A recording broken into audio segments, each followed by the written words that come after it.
రామ చక్కని సీతకి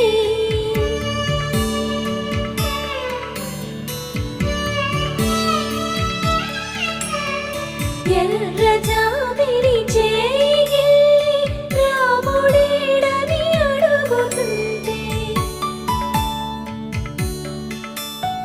చూడలేదని పెదవి చెప్పే చెప్పలేమని కనులు చెప్పే నల్ల పూసై